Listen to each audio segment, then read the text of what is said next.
Okay tayo?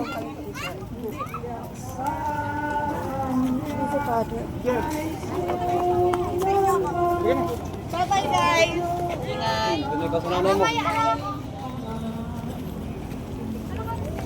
Noong gabi bago siya namatay, si Jesus ay nagkasalo sa kanyang mga alagad. Pagkatapos ay pinahayag niya ang matinding pag-ibig sa kanila. Ibig na ibig kong kumain ng pamaskong hapunang ito bago ako maghirap.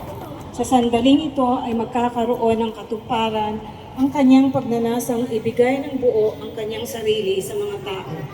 Sa hapunang ito ay itinatag ng Kristo ang kabanal-banalang sakramento.